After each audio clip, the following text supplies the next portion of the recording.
What up, what up, what up, what up, what up, what up, what up, America? What's going on out there, boys and girls, guys and gals? It's your boy Rod, it's your boy Don, and welcome to another episode of the Brooklyn Bears Ball Sports Show. Listen, we got a lot to talk about. Me and Don about to get in it today, y'all. Y'all gonna see a crazy debate on so many levels today. But before you get to all of that good stuff we're about to render today, let me tell you something. We need you to subscribe, we need you to like, and we need you to comment on both our Facebook and YouTube pages, all right? We thank you for the support. We appreciate you guys clocking the content, following us as we talk about all the great things in sports and culture. But listen, we need you to do us that favor, all right? Even throughout the video, subscribe, like, share, comment, do all the good stuff. Facebook, YouTube, that's how we getting in. So listen, what's going on, Big D? Oh man, it's all good. I'm very excited about this show. Yeah. I think we are on polar opposites as far as the topics we're going to discuss. But I can't wait to get into it, man. Without further ado, let's do it, man.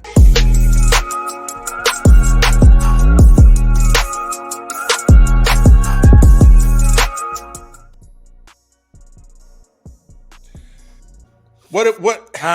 Where do we start, D? Come on, where talk do to we me. start? Talk to Where me. do we start? Yes, sir. My co-host Rod was so excited to send me something about Kyrie requesting or demanding a trade. Requesting a trade, demanding, however you want to put it. Semantics. He has expressed to the Brooklyn Nets brass that he is ready to be traded. Please trade me by next Thursday, right? Yeah. That's the trade deadline. Yep. And so Rod was excited about that because if you guys remember, we just had a show about Kyrie. Is he worthy of a max deal? Has he played himself into a max deal? Right. And, you know, my take was, yeah, he has played himself into a max deal. I stand by that. The fact that if not the Brooklyn Nets, which I was hoping it would be the Brooklyn Nets, somebody is going to pay Kyrie max deal money based on what he puts on the floor. Now, of course, Rod's take, and I'm basing this off of our last show, that, you know, he had all these stipulations if he, between now and then, if there's any distraction. Personally, after hearing the story that the Brooklyn Nets are willing to extend him and give him a max deal contingent upon winning a championship, who in their right mind would be okay with that? First and foremost, I don't look at this as Kyrie creating a distraction. If you don't want me, you got to love me or leave me alone. Period. And if you're not willing to do that, if you're not willing to commit to him, because he has been balling out in the absence of Kevin Durant, he has held the team down. He has taken on a bigger chunk of the offensive load. He has been, you know, team ball, chemistry. It's there with him and Kevin Durant, obviously, but even in Kevin Durant's absence, they're in the fourth position within the East. So they're right there, a couple of games out of first place. So imagine adding the addition of Kevin Durant. You know, we do have a trade deadline. Maybe we add some pieces, some size. Hey, the possibilities are endless. So it is Sean Marks and Joe Tsai's problem. This is their distraction. It's not Kyrie's. Because just think about it. If you have a conversation and you're playing well, and you know, sometimes people will hold it against you, the fact that, okay, that's how I used to be. But now, moving forward, I'm focused on the interests of basketball. I'm putting out a great product on the court.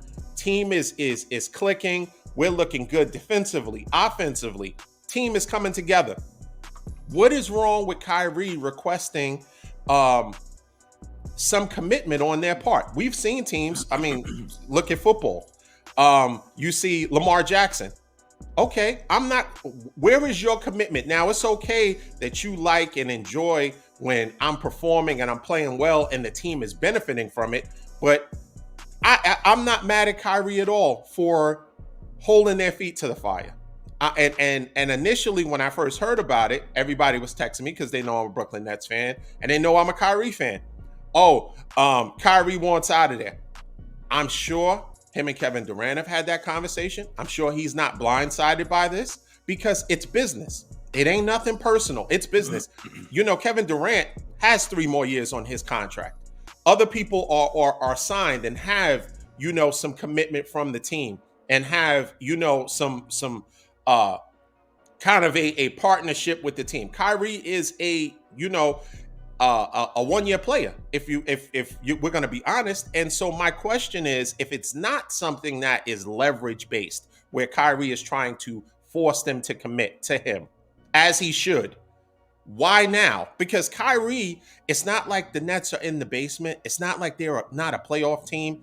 That everybody is thinking automatically, because he had a press conference and said we should we should cherish LeBron because what he's doing. He's about to pass Kareem. We should cherish him. That automatically it defaults from the Nets. He's going to the Lakers. For what? What do the Lakers? A pick 25 years from now when Bronny is in his last years? Who 27 and 2027 and 29 first round pick is not worth Kyrie. People can say all they want about he's a head case, his commitment is not there, but that and do you really think Kevin Durant wants to play with Westbrook again? As I said before, and I stand by it. If you are, it depends on how this plays out. If they're going to move on from Kyrie, some team is going to definitely sign him, and he's going to get max money. Whether it's a one lump sum or if it's in a series of, he's going to get 220. He's going to get every dime of 220, and I stand by that. But Brooklyn Net fans should prepare themselves, because if he's playing well and then you create a distraction, listen, Sean Marks, he needs to be fired. Joe Tsai, he owns the team. There's nothing gonna happen to him. But clearly, this is a chemistry destroyer. Not committing, not even. The fact is, you can say, hey, you can push it off and say, hey, we'll discuss, extensions down the line. But if you tie it into a championship, how do you expect him to respond? Floor is yours.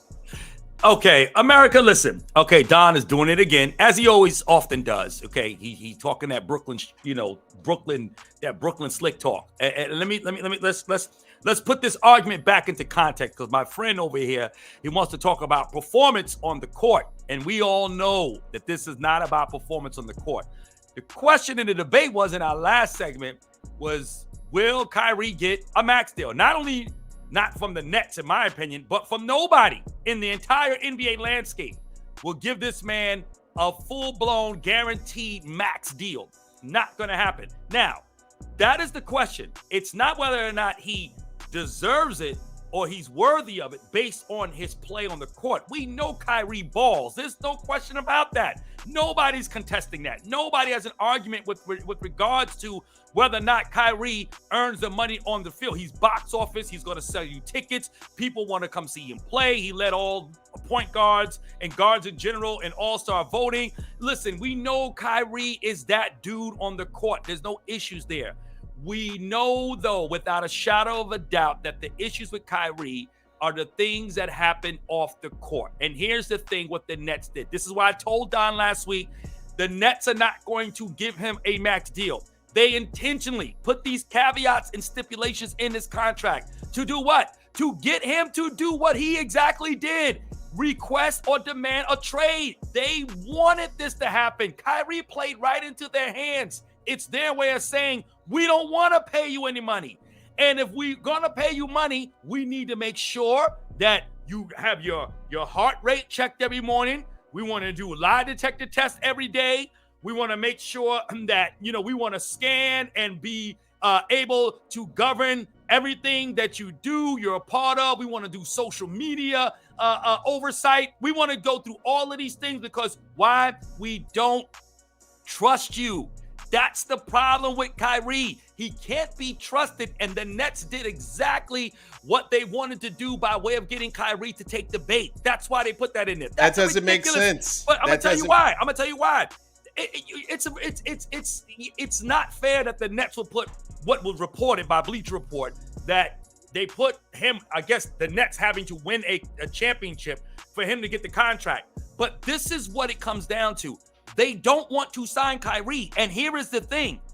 They're not going to get anything for Kyrie. This distraction is going to get bigger. Here's why I tell you.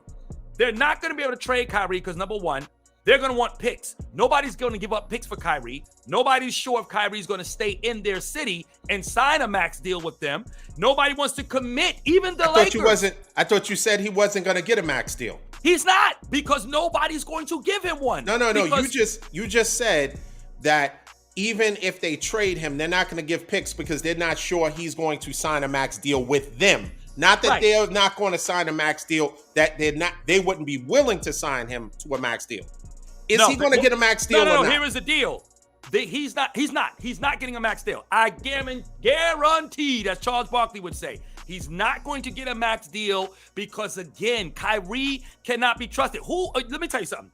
Are you going to give up first-round picks for Kyrie? Are you going to dump all your assets? Let me tell you something. The teams that can win right now, they don't need Kyrie to get over the top. Milwaukee, Golden State, even though they're kind of still in the middle of the pack, but we know Golden State is going to ascend. Denver, you got Boston, you got a lot of good teams in both conferences. They don't really need Kyrie.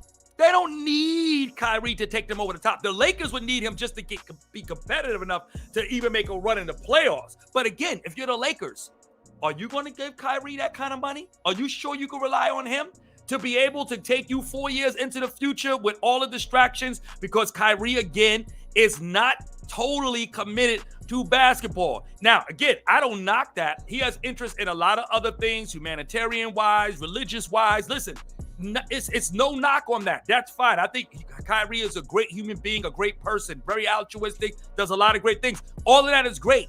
But when his morals or certain convictions start to begin to develop in certain areas, that's going to trump basketball. As we saw with the vaccine, we saw when he took time off, when Dennis Schroeder called him the N-word. We saw with the whole situation where he took off because his sister was having a party. I mean, listen, Kyrie's head is not in the game. I don't believe he's totally committed to basketball like that. And I don't think this time around, despite what the media will tell you, I don't think LeBron is going to be able to corral him in like he did before. Kyrie was a different kind of player then. Now he's a champ. He's doing what he's doing. He was balling then. He's balling now. I don't think that LeBron is going to be able to corral him in the way that they think they should. And a first-round draft pick, which the Nets will want from the Lakers, because, again, to your point, you're right. They're not playing with – KD's not playing with Westbrook. Not at all, okay? He's not playing with Westbrook. He's not – you're going to get a 27 to 29 pick. KD will be about 38 years old by the time that stuff starts to matriculate. That's not going to bode the Nets well or KD. And let me say this to you, Big D. You talk about Joe Tsai and these guys needing to be fired. No. I'm going to tell you who needs to be fired. I'm going to tell you who messed this entire team up. You know who destroyed this team? Kevin Durant. And this is all on him. He brought Kyrie there. He forced the Nets to say, if you want me, you got to get Kyrie. Knowing that the headaches that he was going to bring. He was a disaster in Boston. Complete travesty there. He translated that over into Brooklyn. KD said, I want him with me, otherwise you don't get me. Now you're looking at a situation where KD's defending him all this time. You made them trade away your core players. You had LeVert, you had Dinwiddie, you had all these core guys. You got rid of everybody. You brought in James Harden. That didn't work. Got rid of Harden. You got back Ben Simmons, right? Again, KD's behind the machine. He's working all of this because they don't do nothing without KD's approval. So now you get back Ben Simmons, who really, D, if you think about it, other than a little game here, game there, a little nice little wrist streak, he's giving you nothing. You're not winning with KD and Ben Simmons. It's not going to happen. Ben Simmons is not that dude. He's still hurt, still on the sideline with chains and sweaters and jackets. It's not going to happen. KD has ruined this team. And this is what happens when teams try to capitulate to superstars that are bus riders. The only one you could do that with is LeBron. That's it. At least LeBron brought his team a chip. Bubbling might be, but at least he brought them a chip. Listen, this is out of hand. KD, and he's not going to get him no max deal for Kyrie. This show is out of control, man. This whole it's all about Kyrie. That's why it's out of control. Show is out of control. I cannot. But listen. it does not make sense. Yeah, am I lying about that though? Honestly speaking, do you think the moves that y'all made? Think about all the stuff that y'all done. Has it worked? So every superstar who wants a team or certain players around them, right, and approves or disapproves of a certain player, right, they are solely responsible. Because I hear Laker fans talk about Rob Pelinka is the reason why the Lakers are in the condition that they're in now. LeBron James. No, that's on LeBron though. Wait. He bought them a chip. But go ahead, finish your point. Okay, so LeBron, if I remember, he got rid of a really good nucleus. He did for Anthony Davis. For a chip. For a chip. Who you say it was in the bubble, but okay, it doesn't matter. Chip. Okay, it's the bubble that Kyrie didn't want to play in. But go ahead, go ahead. Okay, go ahead. There's context to why he didn't want to play during the bubble. That's my point. That's my point. No. But it's topics and reasons that LeBron should have also been concerned about it. LeBron was in that because I mean, let's think about what was going on at that time from a social issue. I agree. So there was some events that took place where there was something where was. As LeBron says, is it big things that are bigger than basketball? Sure. And LeBron at that point, he's decided that winning a chip was more important than standing on his principles, right? Because there was a meeting of the minds, even with Milwaukee Bucks. There was games going on in the bubble. People walked out and said they weren't going to play. LeBron had a meeting of the minds, and LeBron is arguably the face of the league. He said, "No, I want to continue to play." So he prioritized. He prioritized winning the chip. Congratulations, you got another championship. That's my point. He got rid of a core guys to end up winning a chip. He got AD. Now again, AD has been hurt. Who you said is not going to get it? That he's played and had his last extension. They're not going to give him any more money. He's going to get 1 year deals for the rest. I don't think AD will ever see a max deal. Do you think Bi, who's in New Orleans, you think he's going to get any more max money? Who's that? Who'd you say? I'm sorry, I missed you. Bi. Oh, Brandon Ingram. Yeah. Oh, Sleepy. I like to call him Sleepy. Sleepy. I don't think Sleepy would get a big deal. No, he's not worth a max contract. No, he's not. All right. He's not. Okay. He's a very good player, but he's not a max. You give max contracts to guys that, in my opinion, now this is just opinionated a position I'm taking.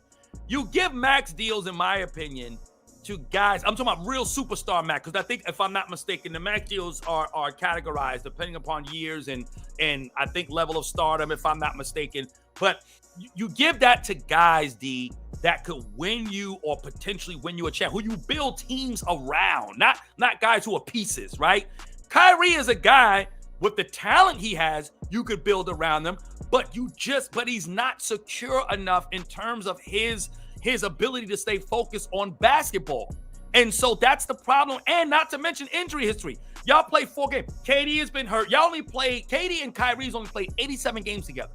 87 games. That's it. Out of the what? How many years they've been together now? We going on what? Almost 4 years? 3 years has it been? Kyrie and KD missed the whole first season up this time in Brooklyn when he first got there. 87 games is all they played. Kyrie has missed a third of games since he's been in Brooklyn. That is a problem. That between injury and concerns. KD, you just know you got injuries. But with Kyrie, there's too many question marks, too many variables with him. If you're a business owner, think about business. You cannot allow yourself to invest in a guy $220 million over 4 years who was most likely has a strong history of disrupting your team. And that's what's going to happen, D. I mean, there's no way. And no team. And here's what's going to happen. They're not going to trade him because they're not going to get anything for him.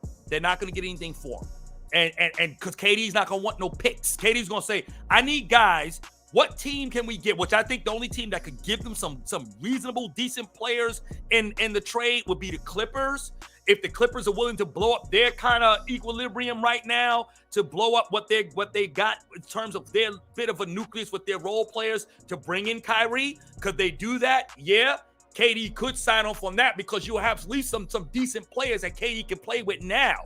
Okay. But now, other than that, there's nobody else. Dallas, The Lakers got nothing to offer. There are teams, absolutely. There are So teams. Okay. yeah, absolutely. Right. So my question is, yeah. if that is the case, and the Nets are willing to lose Kyrie for nothing, right? Right. Why? What do you think? Kyrie could go next year, right? Right. If he wanted to go to the Lakers, they're going to get rid of Westbrook. They're going to get that $46 million off their cap, off their books, right? So they would have the space to sign him to a max deal if the Lakers so chose to, right? Correct. So my question is why do you think Kyrie, if it's not about leverage and kind of forcing them to commit, what is the incentive for Kyrie to get traded or even push to get traded right now? I'm gonna tell you why. Kyrie is trying to play himself into a deal. This is what Kyrie is thinking. I don't think it's gonna work, but watch this. He's trying to play himself into a deal, right? If he gets traded, he could go to a team, be focused enough on that half end of the season and prove to that team that he got traded to, okay, that he is worthy of a max deal, just like he's doing with the Nets. He wanted a deal last year. He wanted to work the deal. Nets wasn't trying to hear it. They didn't want to work on nothing. We saw the issues with the video. Okay, again, we both agree that wasn't, whatever. But, we knew how the league handled that was completely wrong. Nevertheless, a distraction. Now for the last, how many days, 2 months it's been or whatever it's been, Kyrie's been balling out. Kyrie is like, look, I'm worthy of a max deal now. See, I'm quote unquote behaving myself and I should be able to get a max deal. But the Nets had already intended not to give him a max deal regardless. That's why they put the stupid caveat in there. So for Kyrie, he's like, I'm going to play well enough so the Nets can consider me for a max deal. Clearly, that's not going to happen. Well, then trade me so I can play for another team in the back half of the year, and then I can get them possibly and convince them to give me a max deal. But again, we don't know if another team wants to do that. If any team is what they're going to do, they're going to wait for Kyrie. Wait for him next year. Let them hit the free agent market and see what they can do then. Because unless you're going to be able to commit a long-term deal to him, it doesn't even make sense to take him for half a season. Dallas is not going to win the championship if they pair him with Luka. It's not going to happen. They'll get far, but they won't win. They won't win. So the team that I think would make the most sense if they decided to trade would be the Phoenix Suns. Give us DeAndre Ayton and a shooter now, and you can let Kyrie go. Because our thing is never scoring. Yeah. That's a good. We need size. So I'm okay with that. If you think that is the reasoning behind it. I think it was Kyrie trying to leverage them because Brooklyn Nets don't have to do anything. They don't. They're not pressed. It doesn't matter. And this, to me, him asking to be traded and now understanding the reason why, I stand with Kyrie on that. You shouldn't allow anybody to exploit you. I agree. Okay. But you sound like Sean Marks, and you sound like Joe Tsai. Oh yeah, he's a distraction, and he's this, and he has to prove himself. Listen, it's about winning games, and granted, if he's playing well, I mean, you are under this premise that he is somehow playing possum, and that he is just waiting to sign, and then the other shoe's going to drop and he's going to revert back to somebody. And so my question is, what exactly is he going to revert back to? He's going to revert to his convictions, D. He's going to revert back to whatever is in the moment that's important to him that goes beyond basketball. Kyrie is a very complex individual. There's a lot of different complexities and levels to him. And that's why, again, it always goes back to LeBron being able to handle him, though I think he was a little different in his mindset back then than what he is now. But Kyrie needs a certain kind of environment, I believe, in order to settle him in certain things. Now, again, personally, let me say this. Let me put this on record here on our show. I have nothing against Kyrie Irving in terms of the positions that he takes for whatever his convictions are. I'm totally fine with that. No issue. The vaccine, the other things, no problem with that. I think Kyrie has a right to do whatever he wants to do. There's things bigger than basketball and money to him. And I agree with that. Nike dropping him for that, I thought that was crap. All the stuff that happened with the anti-Semitic video, I thought that was crap, and how they handled everything. Listen, he didn't do anything wrong as far as I'm concerned. I have no problem with that. But when you then look at this from the other end of the spectrum, from a business aspect, you can't expect the Nets, with aside from all those Kyrie's convictions, that's fine, but they got a business to run. They're trying to win a championship. So you can't expect them to sit and somehow capitulate to Kyrie's whims and his capricious ways and unpredictable style. That's the point I'm trying to make. That's not what's expected. But my question is if you're not going to extend him, right? Why keep him? Why keep him? It doesn't make it's a stupid business model. But they're going to want to get make here's sense. the business. I'm going to tell you why. Because the reason is this. Here's what the Nets, my opinion, they want. So you think nobody wants Kyrie, is what you're saying? This is his last year in the league. No, it's got to be certain kind of because you don't know what you're giving up. That's the thing. Because here's the thing.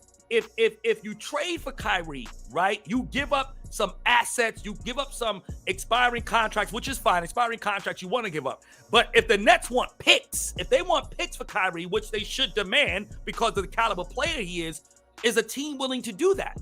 Give up picks for a guy that they're only going to get on a rental, and you don't even know if Kyrie's going to sign with them or not? That's their decision. That's their decision if it's a rental. Well, that's my point. They can orchestrate a sign and trade. Could they not? Of course they could. No, no. Who's going to sign? In other words, the Nets would have to sign him to a max contract because that's what Kyrie wants. He's not looking for a 1-year extension. So the rental that you're talking about, that team, that potential team that he could go to, is they're in charge or they have some say in how long it is or if it's just a rental. It doesn't have to be a rental. No, it would have to be a rental because if there's no commitments, they have no other choice but to get him for half a season. I'm saying that's a discussion that obviously if we say, hey, Kyrie, we're not going to extend you, but said team wants you. Let's say Phoenix. Phoenix wants you, and what they're willing to sign you to a long-term deal.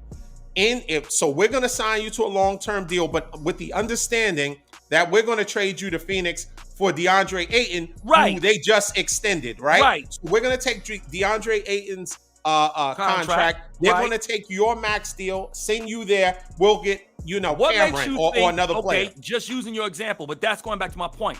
Again, no team is going to sign Kyrie to a max deal. Listen, if the Suns trade DeAndre Ayton, who they've been probably wanting to move anyway, right? They're not looking to bring in Kyrie, and I don't think that they would want to sign him to a max deal. I don't think they would commit monies to him like that. So that's the point I'm trying to make. They didn't like the head coach does not. Him and DeAndre Ayton had arguments on the sideline, yet they still assigned him to a max deal. So it's not about disagreements and a team not liking you. They did not want to sign him. But he's not a great player. But I don't think they did sign him. I think, and this is just my opinion, when they extended DeAndre Ayton, because he played horrible in the finals, I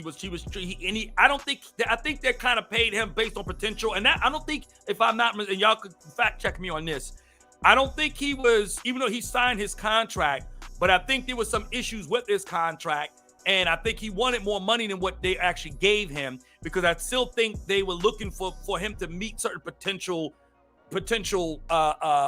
milestones, if you will. Because Ayton is just not that dude. Okay, he didn't get a max deal or anything like that. I can't recall what the condition, what his money and years are on his contract. But at the end of the day, do you think that the Phoenix Suns or any team is willing?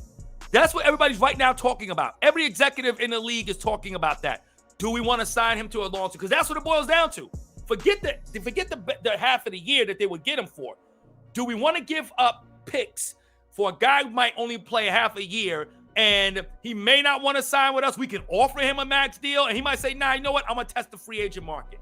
I want to see what's out there because I got traded to a team that I didn't even want to go to because the Nets is going to trade him to wherever they're going to get the best deal. Not where he don't get I got a wish list of teams. I'm looking at the Lakers. That's not happening, bro. You going to a team that's going to best suit the benefit of the Nets organization. That's where you're going.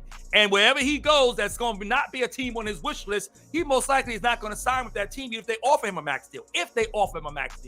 So that's why I say this is a very complex situation. So now he wants a max deal and a certain team, is what you're saying. So it's not about a max team. That's what was reported. No, it's a max. He wants a max deal. We know that. Of course, he wants a max deal. He wants a max, and then he had teams that I'm about to say the Bible said. he said, and according to reports in the Bleacher Report, I'm just citing a source, indicated that he has teams that he desired that he didn't list, but the Lakers are of interest to him. That's what was said. Okay, so he wants to play with the Lakers from what the reports are saying. Okay, reportedly, that's where he wants to go. It's not going to happen. He's not going to go to the Lakers because the Lakers got nothing that the At least not this year. At least not this year. They could get him in free agency. They can get him in free agency, which would make more sense for me if you're a Lakers. If you're Rob Pelinka, I wouldn't try. And so when they sign him in free agency, right? And now every team could, whoever's interested, right? Maybe nobody. Let you tell it. Nobody will be interested. Not a max. Not a max. Not a max. So what is he going to go for? He's going to leave a team because they won't give him a max, only to sign with a team to not get a max. That makes sense? Yes. No, makes perfect sense because that's the corner that Kyrie has backed himself in. That's the corner he's back. He has really, at the end of the day, Kyrie Irving has no leverage. He's got no leverage, none whatsoever, because he hasn't proved a sense of consistency that he will not be a distraction to a team. A distraction in a way, again, I'm not saying he's out there blowing up buildings and doing crazy stuff, but what I'm trying to say is that Kyrie is enough of the distraction that a team is going to have doubts about giving him a full, guaranteed 4-year, $200 million plus deal. They're not going to do that when the guy has injury history, when the guy can miss a game, don't want to play, don't feel like playing. The sky is not blue enough for me today. I feel the earth is triangular. Whatever it might be, it's going to be an issue, and he's going to bring drama. And do you say to yourself, can I compensate that for his gift? Can I still be able to take on all the things he's going to give me for the gift? And at the end of the day, D, Kyrie hasn't won anything other than a chip he won with LeBron. So he's not that dude. He's not that kind. He's a great talent, but he's not a championship guy. He's not a Steph Curry, and he's not a LeBron James.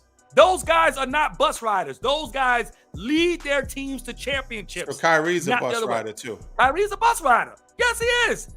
Kyrie had a good chance to lead a team in Boston, a young team. He had a young team in Boston, and what happened? They went to a finals without him because he's a distraction. He blew. I'm going to sign back next year. We're using that too loosely. We're using bus rider too loosely. Like it's everybody can't be a bus. Let me ask you a question. The championship they won, LeBron and in Cleveland with Kyrie. Right. Could LeBron have won that without Kyrie? D, no, he could not have. But are you going to tell me that Kyrie is even in the finals without LeBron? I'm telling you, if you say bus rider, right, that means, okay, we both are from the city, right? We know we pay our fare and we sit on the bus. Right. And we just, whatever our destination, when we get there, we hit the little, there used to be a string, there was a strip that you pressed as it started getting more fancy. Right, now, I don't know, maybe you do a retina scan and it'll let you know. But regardless of the fact, when people use bus rider, and Charles Barkley coined that, and it's a ridiculous statement because how many rings does he have? None. Exactly. But one thing he's a hater. He's a hater I don't think he is. Charles Barkley tried to go to a super team and it didn't work. Let's be honest about it. It doesn't matter. At the end of his career, he did lead his team to a finals. Did Jordan ever go to a super team? No, he did not. Okay. Jordan wasn't a bus rider. Okay. So Charles Barkley is, by definition. It doesn't matter if it was his last day in the NBA. I won't say that. I'm going to tell you why. You know why? Because Barkley went to a super team in Houston at the end of his career, knowing he was going to play a role. It does not matter. KD didn't go. KD was going. What did he go there for? He was in his prime when he went to Golden State. Let me ask you a question. What did Charles Barkley go to that super team for? To win a ring. Okay. Did it happen? No, it did not. So why are we making it any different? Based on his definition, he was on last leg, right? He was into his career. He wasn't. So he was on the proverbial. Can you let me off at Nostrand and W? He was on the bus. He was riding the bus. Right. He was. You said a role player, right? He wasn't going to be the man taking over. So I don't get how all of a sudden the definition changes. It just wasn't successful for him. he was looking to do the same thing long before LeBron, not 4, not But 5, can you not put 6. it in context, Long though, before D? KD went to Golden State, when they begged him to come over. Long before Kyrie to my question is, and my point is Kyrie was just as responsible for that Cleveland championship as LeBron was. That is not a bus ride. But he's not the reason why that team went to 4 straight finals. Like, let's just keep it honest. They were bad when LeBron got there. They were bad. They had a great player in Kyrie. So we're not saying LeBron is not a difference maker. To the next level, but he would not have won. He would have gotten them. He had teams. Oh, no question. Before, but he would. Okay, so let me ask you this. Okay, again, we know that Scottie Pippen, a Hall of Fame player, great player, right? He helps Michael Jordan win final. We don't see Michael ever winning a final without Scottie. Scottie played without Michael, and he couldn't do it either, right? Okay, but we do know, and I think it's fair to say, most would agree, that we know that was Michael Jordan's team. Scottie Pippen helped Jordan. I believe that he was instrumental to Jordan's success for winning 6 chips.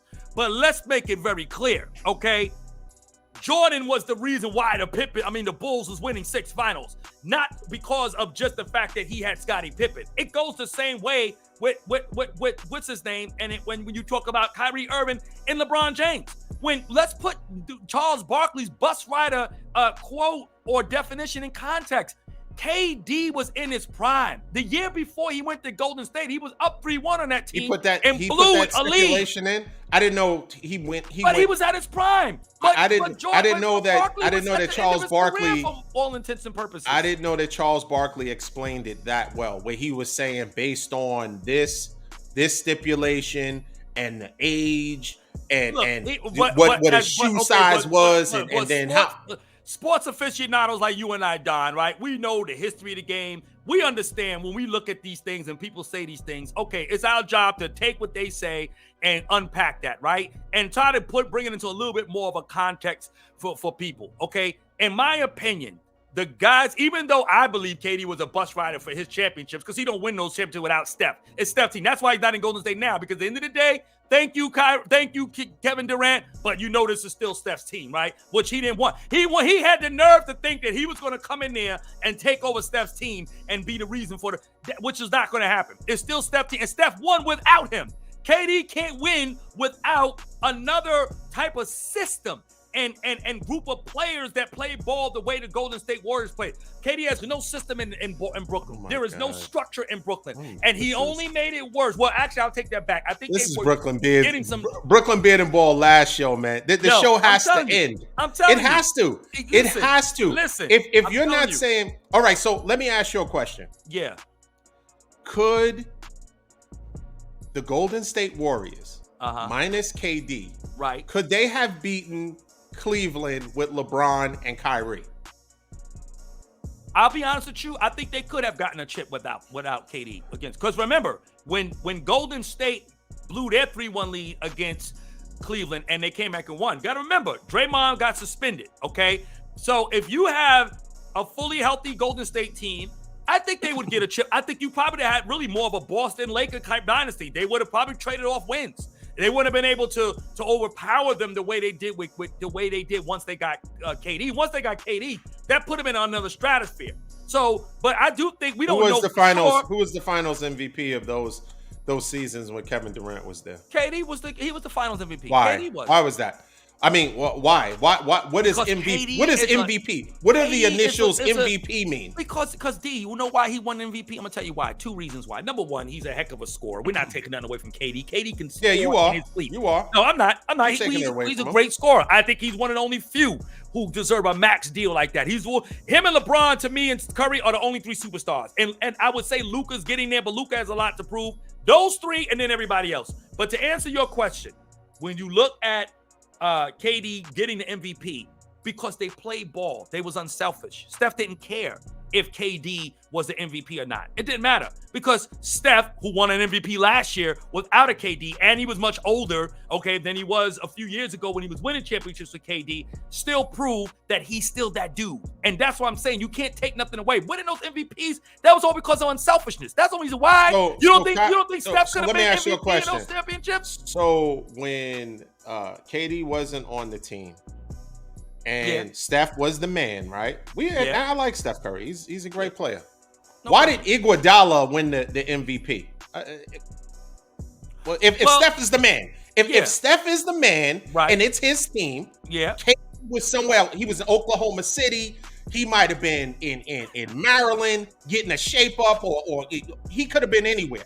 Why was Iguodala the MVP if Steph is the man like that? I think because, number one, Iguodala played great defense in that game, in that series.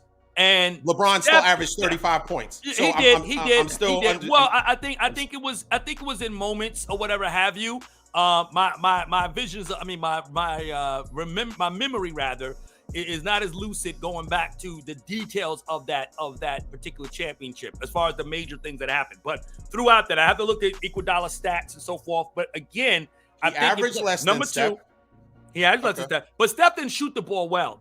He didn't shoot the ball well. Steph did not. In fact, Steph in the finals has not actually played well in most of the finals. So now you're going back on what you said. No, I'm not going back on what I'm saying. It was just it's been only 30 seconds, and now you're changing your tune. That he didn't play well, but it was. Yeah, go ahead. You're saying KD. So let me get this straight, and we have to move on because we've been on this for a minute. KD is a bus rider, right here. And Steph Curry was playing at a high level. He was unselfish as to the reason why KD shined. Hey, I believe that was. Turn yourself up. I don't have to diminish you in order for you to shine. Go ahead and shine, brother. Not that Kevin Durant is just a better player than him. I believe he is. That absolutely came through, and he was the most valuable player on a championship team. But he's a bus rider. So by definition of bus rider, if you haven't won until you get to a team that collaboratively is better, and now you go over, it puts you over the top, you're a bus rider. So Kevin Garnett's a bus rider. Is that what you're saying? When Kevin went to Boston? He's a bus Kevin rider. Was still the man. Kevin Wait a minute. Pierce was still, he wasn't. He was in Minnesota. He was in Minnesota all that time. And then he stepped down free agency. Stephon Marbury came and gone. All these people, they all came and gone. They came and gone. Now, I'm trying to understand. Kevin Garnett, is he a bus rider? No, he was not because Gary Payton a bus rider? Gary Payton was a bus rider because when he went to Miami and even I'm the just Lakers trying to figure out. I just want to get a whole list of all these bus riders. Year, when he went to Miami, he was a bus. But at the end of his career, but Gary Payton did lead his team to a finals, If you didn't win anything, and then you go to a team and win a championship, by your definition, by Sir Charles' definition, you are a bus rider. So I just want to get everybody that's on the bus. I just want to figure out everybody that's on the bus. Gary Payton is on that bus. Okay. Karl Malone tried to ride that bus but didn't get to his destination. AD is on that bus. KD is on that bus. No, AD. AD is on that bus. Right? Because he's had a long enough career prior to going to the Lakers that he's a bus rider. But this bus is filling up now. This bus is all right. It is, but D, can we just be fair in one thing, okay? The Pelicans had a bad team. They never built anything around AD. Kevin Durant had a team that was in the finals, okay? He had led a team to a finals. He got him to a conference championship again against Golden State when you were up 3-1. You couldn't beat him, so you joined him. Knowing that you joining that team was going to completely put you out of the stratosphere as far as the Golden State Warriors against everybody else in the NBA. So there's going to be a lopsided level of competition. And the thing is that he was not able to say, you know what, or at least you would think a guy of his caliber, that level of superstardom, and say, you know what, I was close enough. You know what, build some people around me. Get Westbrook out of here and bring me some people. No, what did he do? He left and went to the most powerful team that won 73 games, that were already a champion. That's why Draymond told him, we won before you. We won before you. We were 73 wins before you got here. We made you into a champion. You didn't make us. They were already champions. So that's the point. If you want to ride, if you want to be a bus rider, that's the true definition of a bus rider. No, that's like Michael Jordan being at the height, and then he goes and plays with Detroit. After Detroit keeps knocking him out the conference finals, now all of a sudden he's, you know what, I'm gonna go to Detroit. That was a different time. It was, but it was a different time, right? So that is pre-social media age, right? What does social media got to do with it? I mean, what is it? Has everything. Okay, no, to do I'm attracted. No, you're right. That has nothing to do with why people are trying to create social super teams. issues. When you said social, I'm thinking issues, not social media. Okay, so that was pre-social media age, right? Where now people care more about their brand. You know, all of that stuff plays a part into winning and losing, right? So I would rather, from my standpoint, the competitive edge and what people take as, you know, I'm not going to be buddy with this person. We're competitors. That has obviously, through social media, through people having a bigger platform outside of what they do on the court. As to the reason why you think Kyrie's not going to get, because of his off the court stuff, not on court, right? So social media has a big part to play. But absolutely, Charles Barkley is old school, right? So he's an old school bus rider. He's an old school. He's not the accordion bus. You know, in New York, they have those new, you know, the new accordion buses that move around, and it's supposed to be, you know, better for the air and all. He's on those. He's a bus rider where you saw the black smoke coming out of the back bus, where people was, where you could put your fingers on and ride on the back. That's Charles Barkley. He's an old school bus rider. But and you're not putting it. But you got to put it in just bitter because it didn't work out for him. You think if Charles Barkley would have joined the super team and got a chip and got a ring, you think he would have been even? He would be in the same boat as all the other players. No, I don't think he would have said that. But that doesn't take away from the fact that there is a such thing as a bus rider, though. That doesn't matter. And do we think? And honestly, I don't know if you're being facetious or you're being honest. Do you really think Kevin Durant, arguably the top 3 player in the entire league, is a bus rider? Well, for his really? Chip, yeah. Not now he isn't, but he was in Golden State. Yes, I do. Absolutely. He does not get those chips. He went to a championship team. I mean, it's not like he went, when Garnett went to Boston, do you remember what their record was before he got there? They were trash. They didn't even win more than 20 games. But when LeBron went to Miami, they weren't that great, right? With Chris Bosh and Wade, what was Miami's record? What's the difference? They didn't play well. But obviously, if you're forming a super team, 9 times out of 10, the team is going to Golden be State trash. Was already formed. KD joined them. That's not formed. Miami, Bosh, LeBron, and Wade formed their team, right? Paul Pierce was already in Boston. They got Ray Allen, and they brought in and Garnett signed with them, right? Okay. They formed a team. They were not a championship team. They were not a good team or nothing. They formed a team, and they began to win, okay? That's different than what you had at Golden State. Golden State was already a well-oiled machine. Why did KD want to go there? He said, I wanted to go with a team that played the right way. Did they solicit him? Did they solicit him? Did they make a trip? Did he come to the Bay Area, or did they go out to Long Island? He still couldn't deny. He still couldn't say, nah, I'm good. I'm going to build my own thing over here, and I'm going to win my own championship over here. He could have done that. Let me ask you a question. Right. After this broadcast, we get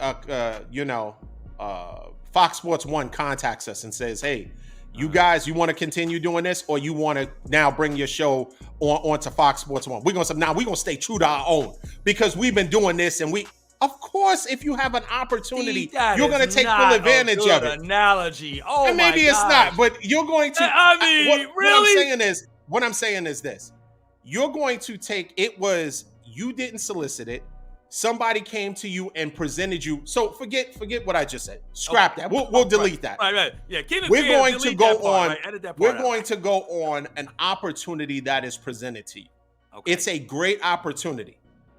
You're going to now think it like if someone presents something to you that you think is ideal, it checks a lot of boxes, not because of the players that are there, but the brand of basketball. Like you said, unselfish. The ball is moving. It works. It works for Kevin Durant's game. The way, fluid motion, right? Why wouldn't you take that opportunity? Because do you think Kevin Durant, in the grand scheme of things, when he's retiring, when he's going into the Hall of Fame, you think he's really going to care what Charles Barkley says, who is ringless, by the way? Absolutely not. And you know what's about that. And when they have the panel on TNT, what does Shaq always remind Charles Barkley? Have all the opinions in the world. Right. I don't care if you grew 8 inches over the summer, because that's what he did. I think he grew 9 inches when he's from Leeds, Alabama, by the way. Charles Barkley. Yeah, so we don't care about that. Do you have rings? Even what's his name? Kenny Smith. Knees we don't know what those knees are doing. He has rings. Draymond Green comes in and he does like spots. Has rings. So Charles Barkley he has the most opinion, but the least amount of accomplishments, because either you when it boils down to it, when it all comes to a boil, either you have championship rings or you don't. Period. You can say bus rider, you can say, hey, he joined the 73-9 team and he was just a piece to it, and that's what put them over the top. He was. But at the end of the day, you have to say championship. I agree, but wouldn't it sound even better though if you're going back to an old school mentality of the Jordans and the Isaiahs and the Magics and guys like this who would have died for the opportunity to carve out their own lane? KD could have simply said, look, Billy Donovan, we want you out. We want to bring in a coach that's going to move the ball. Russell, the ball gets stuck with him. Either we're going to get rid of Russell or we're going to change the way we play. We got to work this out. Take control. The way he's pulling the strings in Brooklyn, why didn't he do that in OKC? He had the cachet to do that. He had all of the influence that he's to do evolved into that type of person now? Everybody is not born a leader. Oh, Lord. Everyone is not born a leader. Well, clearly, you're right, because he certainly ain't leading the Nets by any means, because that team got messed up because of KD. He forced Kyrie on them. They didn't even want Kyrie, Donald. They didn't want him. They did not. With what he did in Boston, and even how he broke off from LeBron in Cleveland. Did the Lakers want Westbrook? Did the Lakers want Westbrook? Yeah, that's LeBron's fault. Why are you repeating that's LeBron's fault? Because I'm willing to admit you had DeMar DeRozan already set to go. And you went with Westbrook. You had Buddy Hield that was ready to go. You had all these players, and what did LeBron say he wanted? That he wanted Westbrook. And you know why they wanted Westbrook? Has that been a failure? Because he wanted somebody to keep the scoring going while him and AD were going to be out. I mean, you could have all the reasons in the world. All the reasons, right? Is that a failure? Has that been a failure? Yes. But see, I can admit that. You won't admit the fact that KD made them sign Kyrie, made them trade away their core players, got James Harden. Those core players were traded away for Harden. And that's a failure. Those core players all of those core players that went to Cleveland, that wasn't part of the Kyrie trade. That was more part of the James Harden trade. No. They were free agents, right? And what's been widely reported is that KD was going to sign with Brooklyn, and he was partnering with Kyrie. Okay, and that's right. And they wanted, but they didn't want Kyrie there. They really didn't. But KD said the only way I'll sign, right? Because they didn't want the Knicks to get him. Only way I'll sign is I have to be, which he later said he wasn't going to sign with the Knicks anyway. So that ruined the team. I need Kyrie. That he has a preference. He has a preference, and that ruined the team. No, I'm not talking about that. I'm talking about after the fact. So in other words, when any deal that they made, you don't think KD had some buy-in to that when they traded the core players and y'all brought in James Harden that turned into a bust? So let me ask you a question. You said he doesn't have that cachet anymore. Does he or does he not? No, he does, but he didn't. But he had it in OKC too, but he didn't use it. He had it in a small market team, and they were. Let me tell you why that team was not successful. Let me tell you why that team was not successful. OKC, we know why they were. Did not win championships. Because 2 reasons. You know one now, right? You're dealing with one now. I've been through that back then with Russell. But there's another reason. Yeah.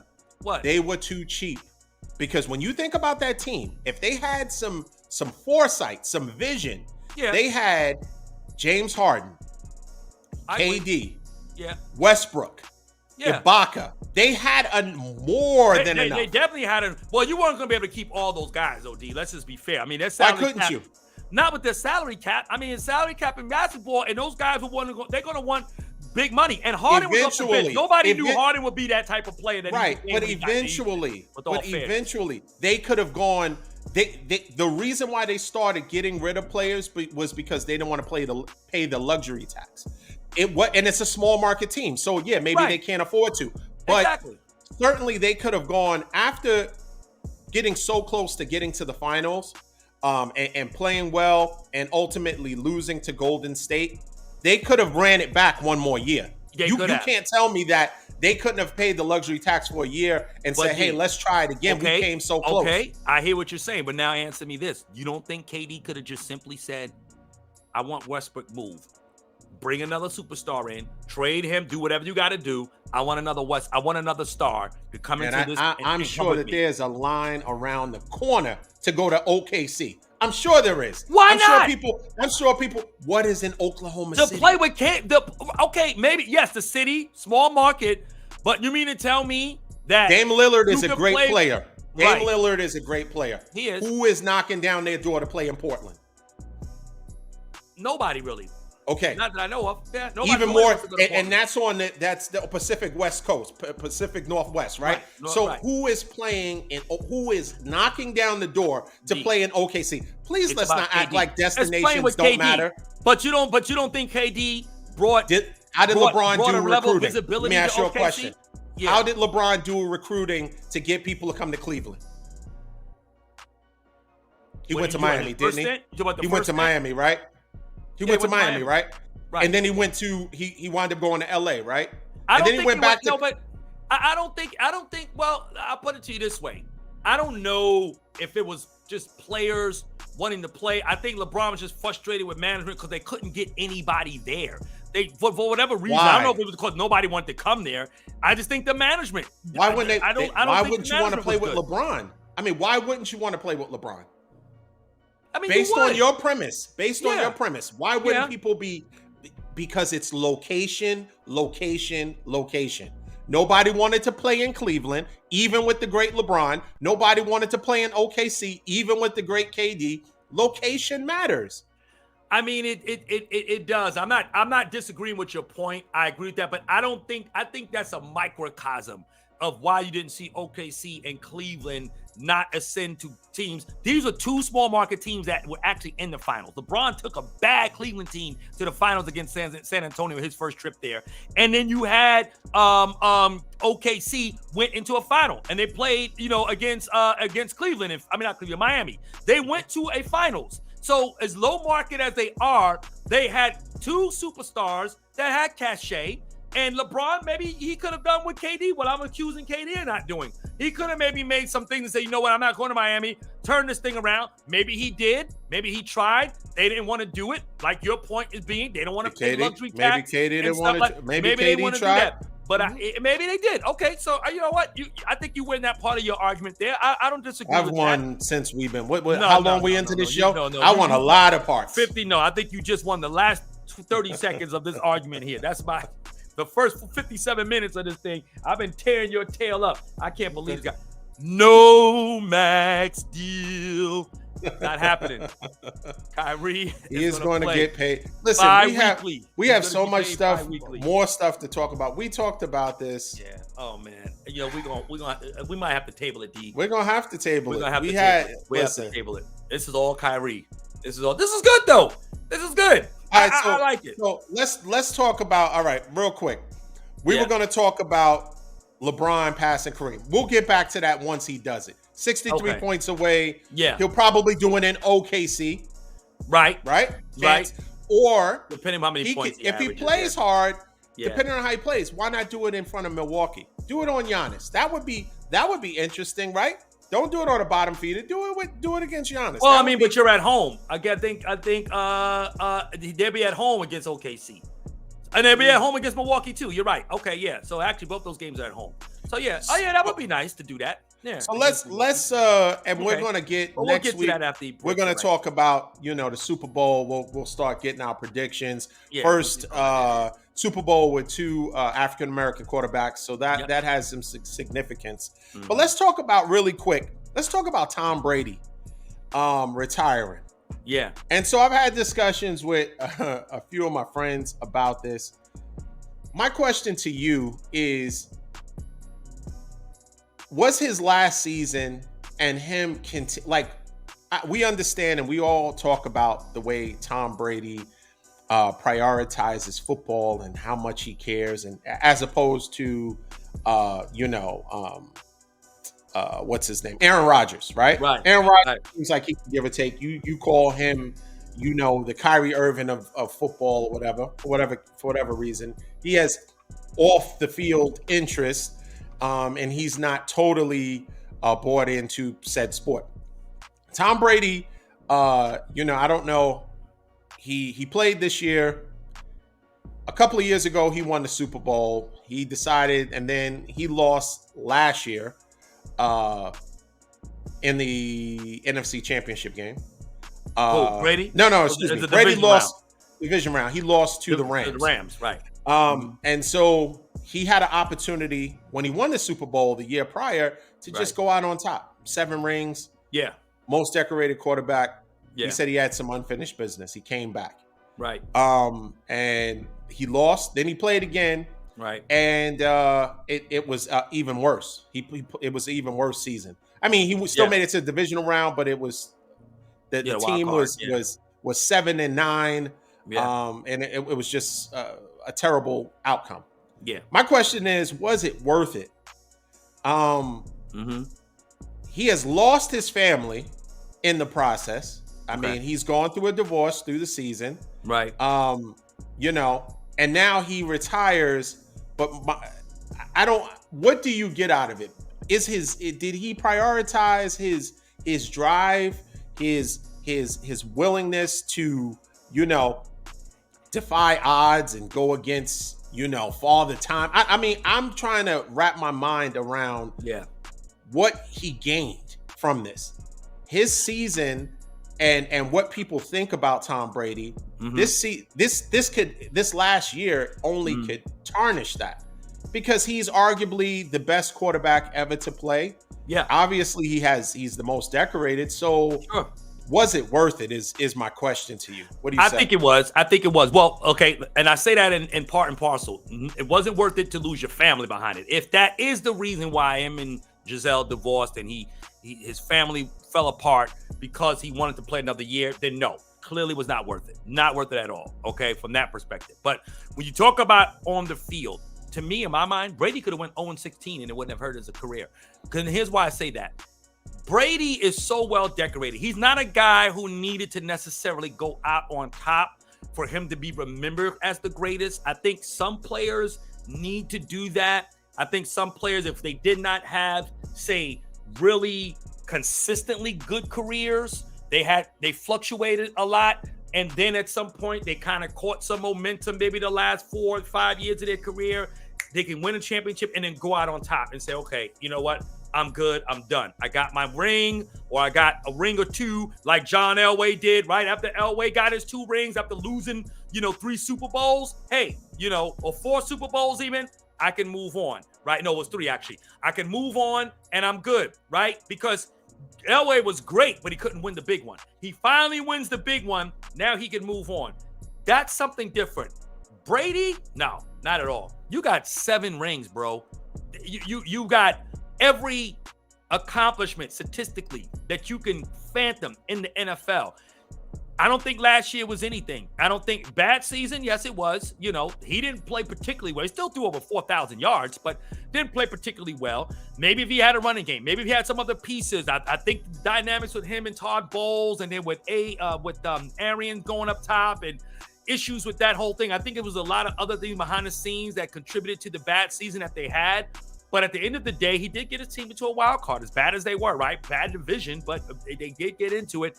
I don't think it hurts him at all. Brady still walked away on top. I love the video he did, the quick little Instagram video. I thought that was perfect. It was short. It was sweet to the point. You see, he got a little emotional with it. Realize, you know what? I'm gone. Now, if you're going into another bad season potentially, then yeah, that's a problem. And he had options, right? He could have still gone to Vegas. There was reports of that, different places. But to me, Don, to answer your question, not at all. I don't think nothing hurts his career. That man has played consistently throughout his entire career with greatness. So yeah, to answer your question, no, I don't think it hurt him. And for the family though, yes, the family, it wasn't worth it. If that was the only reason why he got divorced from his wife, then yeah, that's a bad look. It wasn't worth it for that, especially not this. Even if you won a Super Bowl, but to lose your family still ain't worth it, right? But in some kind of resolve, you might say, okay, well, I did get a chip out of the divorce. So you know what I mean? I'm an 8-time champion now instead of 7-time. But statistically, he was already number one at everything. So why?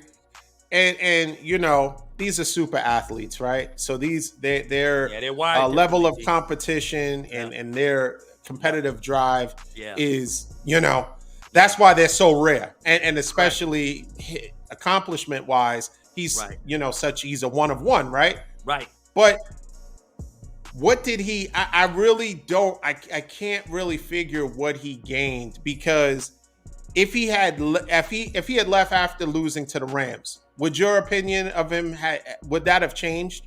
No, he still would have been right now. Yeah. He's not really. He didn't move the needle by playing an additional season, but yet we see how everything family wise just kind of played out. Now, maybe this was the straw that broke the camel's back as far as playing another season, and right.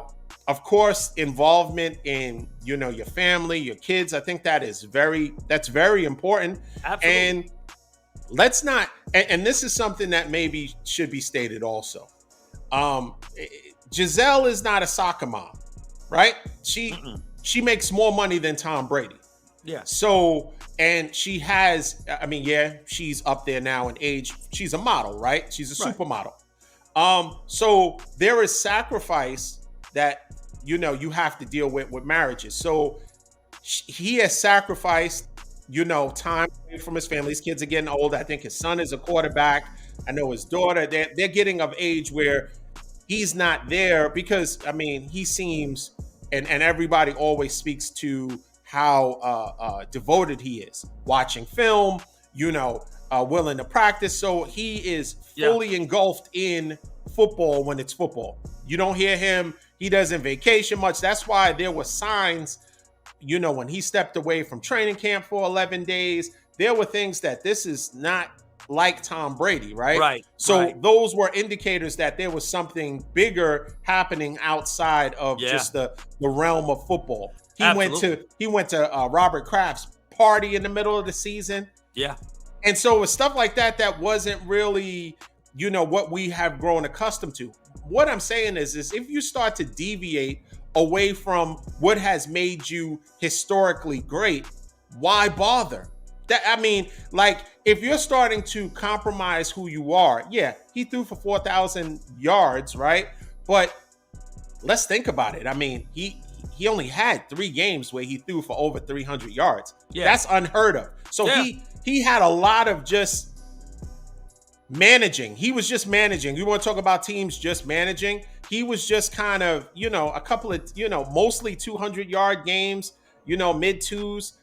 That wasn't Tom Brady like. So I think overall, if I had to give an assessment of this season and even last season, wasn't worth it. I take that time and try to, if it was salvageable, salvage your marriage, fortify your family. That's what you do, in my opinion. This is just my opinion, and we don't know it. Or I don't know. Right. I'm not. We don't know. I don't know. Me, Tom, and Giselle haven't sat down and have a conversation. But what I'm saying is, just on the outside looking in, he was just doing. There was a series of things. You're going to move Antonio Brown into your house? You're losing focus. There is a problem. Now you're becoming too headstrong. Now it's football at all cost. Yeah. Antonio Brown has pictures on his wife or something like that. Did he post yes. Yes. I heard. I didn't see it, but I heard. And so Tom Brady was at that point. You have to, smell the roses. You have to be able to be in the moment, but still have some situational awareness. I don't care how great Antonio Brown is. He has displayed issues kind of some psychological issues, Yeah. some effects of CTE, and you're going to move him in with your family. Maybe Yeah. it was a guest house, maybe, but my understanding is he moved him in. Now we're not talking my house. You know what I mean? We're not talking your house. We're talking, Right. they have Right. wings. But the Yeah, they got point wings. is, if Absolutely. someone has issues, I'm not moving them under the roof so we can build chemistry for football. So there are things that don't make sense that you should have just said, you know what? Yeah. Let me call it a career. I Nobody say is going this. to statistically pass me, right? Even Patrick Mahomes, everybody thinks, and Patrick Mahomes is on that trajectory, right? Because their first 5 years, Brady had 3. He has potentially an opportunity to win 2. And of course, Patrick Mahomes is throwing 5,000 yards like it's candy, right? So it's just that's just the norm. But it's going to be hard to eclipse his numbers because he had the consistency of the same head coach. Andy Reid is not coaching another 15 years, right? So let's be clear on that. He had Bill Belichick for 20 years. He was in a weak AFC East, so he automatically was that was good for at least five wins to their record every season. Maybe Miami occasionally would beat them when they went to Miami, once in a blue, Haley's Comet went around and they would get a loss to, the Bills when they played the Bills. But overall, they dominated the AFC East for so long. So that equated to so many wins, a lot of AFC championships, a lot of home games. At Gillette Stadium, his record was impeccable, right? Shout out to Kaepernick, who went there and ran all over them. But we won't talk about that. In any case, that kind of consistency, top to bottom, Tom Brady took less money, so he would have, better teammates around him. All of that, he had a great defense for the majority of his career in New England. So all of that contributed to the fact of his success. It was, there wasn't Robert Kraft wasn't all in the videos. He was Right. he wasn't doing all that. He kind of stayed in the back. He let Bill Belichick orchestrate that. Get everything around. Tom Brady was the field general, as you would want him to be. And so there was success. I don't see anyone passing that. So for me, these last 2 years, from a standpoint, what did he gain from it? I look at the last 2 years, other than if he just had an itch that he needed to scratch competitively, it's all L's to me. Well, that's just my opinion. That's the thing. And I'll say this under a minute real quick. I'll say this is that's really what it is. It boils down to, D, right? You talk about that itch, right? With that competitive scratch that he had to use to solve that itch. The reality is with these guys, and the sad part is that they don't understand a life outside of that, right? These guys have played this sport since they were kids. They devoted their entire lives to it. Their families devoted their lives to the development of their sons playing this sport, right? I'm sure his parents made a lot of sacrifices. So this is all in the end of the day, this is all he really knows, right? And so that's the sad part that you find athletes in, where they play long and they don't understand an identity outside of the sport that they've been playing all their lives since kids. And so now there's this trepidation, this fear, and what you're going to do next, right? How do I survive, right? I mean, but he already had a next. He wasn't going to be ostracized from the game. And I'll be under. Well, no, I mean the game. He had $350 million waiting for him and a 10-year broadcasting. I know it's different, but yeah, and that's a lot different because honestly speaking, I think he's going to suck in the booth. I don't think he's going to do well at all. I think that's a whole nother animal right there. I think he's going to want to, if he approaches that the way he approaches the game in football, I think he'll do better. I think if you just slide him in there and make him the lead analyst on a network on Fox, I don't think that's good. I don't know what will happen to Greg Olson, because I think he's doing a really good job there at Fox. But the truth is, it's another world and it's another dynamic that you now have to immerse yourself in. And if Brady, being competitive, wants to be the best at whatever he does, he's going to have to obviously take the time to develop that level of cultivation so he can be the best. But I think these athletes in general they struggle with that, D. And I think that's the problem. They like you talked about the Antonio Davis, Brown, moving him in, taking less money. He did all the things he can possibly do just to win another Super Bowl. As he often said, what's the best Super Bowl? The next one, right? And so, but now that chapter closes. There is no more next to anything. And so now I think he's in a place where he's going to have to now look around. There's no Giselle. There's no kids. It's like, okay, what do I do? And I think there is some, to me, in my mind, just my speculation, I'm not a licensed therapist. I'll say this real quickly, about 20 seconds flat, that I think there is a great fear for most of these athletes who were great like Tom Brady or played at that level to walk away from the game that they were so in love with and consume their day-to-day lives. It's a lot different now. And I don't think that they do well with that transition, at least not initially. So to him, I think it was worth it because he wanted to scratch that competitive itch. But at the end of the day, in the overall scheme of things, from what we can see, it may not have been worth it. But I don't think his career is tarnished because he didn't go out on top. And the team that he never beat was the team that actually sent them home. You didn't mention that, though, but I thought I'd just add that in there. But go ahead. Team that he never beat? Yeah, he was 7-0 against the Cowboys until the team that never beat him was the one that sent him home. Oh, I'm sorry. Yeah, I worded that incorrectly. Yes, the team that never beat him. Okay, yes. Sent them home. Okay. All right, you killed my line. All right. Yeah, exactly. Yeah. So you feel good about that? Meanwhile, they're about to burn Dak at the stake, and you're okay with that. But let's not even talk about what they're. Oh, listen, that's a whole nother show, man. That's a whole nother show. Listen, I have no problem. I have no problem if we have to move on from Dak. We only got one year with Dak left. Even if we could move on from him, but they won't. They're gonna restructure his contract. And let's talk about what, keep him around. As we wrap up, let's talk about what Tom Brady left behind. Okay, so Tom Brady, they won a Super Bowl, right? Brian Leftwich they fired him. He got fired after this season, although nobody blames Leftwich. Everyone's blaming Leftwich, and no one is saying Tom Brady just kind of didn't play well all season long. I mean, we saw what happened when, Shannon Sharp said that, to Skip, that he didn't play well. They were about to throw down. They were about to throw blows on the show about it. So I just think because he was, and yeah, maybe that's a problem. Maybe it's a tough transition, as you said, because look at T.O. T.O.'s still trying to get a 10-day contract, and he's ripped, but he's like 67 years old. So exactly. It's like, but he still looks super fast. He sure looked good with that star. He sure look good with that star in his helmet. That's it.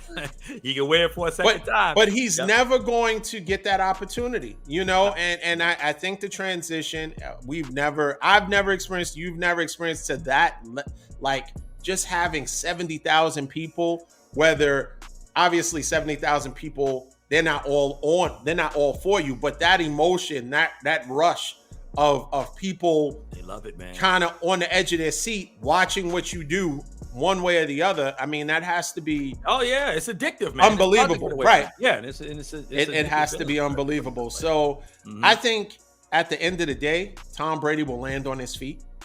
Oh yeah, he'll be okay. Oh yeah, I'm not worried about, oh man, Tom Brady, now all he has to do is walk from the east wing or the west wing of his 50,000 square foot home. He'll be okay. He'll be and he has opportunities. He'll have he already has, I don't know if he's inked the deal, but he already has a contract waiting for him whenever he wants. And that already lets you know how many people have an opportunity whenever you decide. You have 350, 375 million waiting for you whenever you decide. Well, when you got 7 rings, you get that kind of opportunity, right?